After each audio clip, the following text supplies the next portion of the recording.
Pemirsa, reka ulang kasus tindak asusila yang menyeret Agus Buntung digelar polisi di Mataram, Nusa Tenggara Barat. Reka ulang dilakukan di 3 lokasi yang berbeda.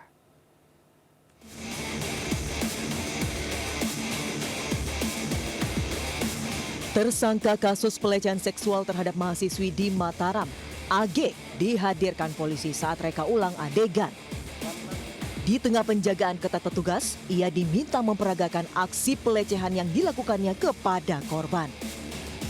Dalam proses reka ulang ini, polisi juga melarang warga mendekat ke lokasi agar tidak mengganggu proses penyelidikan. Rekonstruksi dilakukan di 3 lokasi tempat kejadian, diawali dari Taman Udayana, homestay, dan terakhir di Islamic Center. Hadir, dari pengawas internal juga hadir, dari pengacara dari tersangka juga hadir. Rencana di jaksa penuntut umum juga hadir. rencana di berapa titik? Ada 3 titik.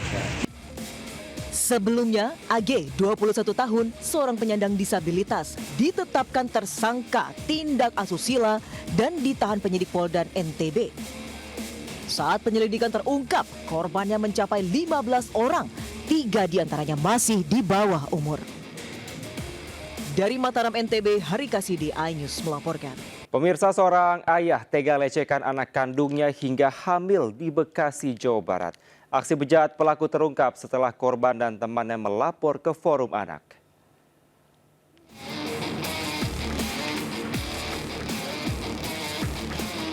Pria berinisial JD berusia 46 tahun ditangkap anggota Polsek Sukatani karena melecehkan anak kandungnya sendiri. Ironisnya, korban yang kini baru duduk di kelas 1 SMK itu hamil 6 bulan akibat perbuatan pelaku.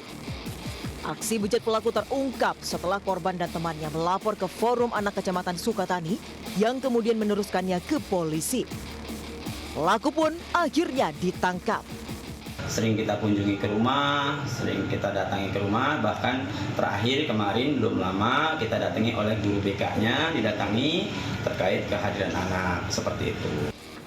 Hingga kini polisi masih menyelidiki kasus ini, sementara korban mendapat pendampingan petugas Dinas Pemberdayaan dan Perlindungan Perempuan dan Anak Kabupaten Bekasi. Dari Kabupaten Bekasi, Jawa Barat, Ahmad Jauhari Lutfi, iNews melaporkan.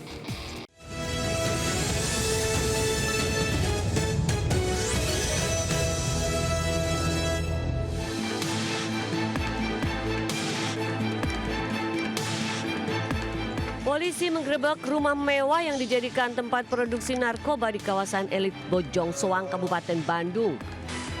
Hasilnya polisi mengamankan beberapa dus yang diduga bahan pembuatan narkoba. Namun belum bisa dipastikan jenis narkoba apa yang diproduksi. Warga mengaku sempat curiga melihat rumah sering didatangi banyak orang dan menyebabkan kebisingan di sore hingga malam hari. Ada banyak motor juga. Dari itu yang saya tahu. Kaget sih. Saya lagi tidur tadi tidur siang. Polisi masih menyelidiki jaringan narkoba pemilik pabrik narkoba ini. Sementara sejumlah pelaku diduga kabur sebelum penggerebekan. Dari Kabupaten Bandung, Jawa Barat, Yuan Pangestu, iNews melaporkan.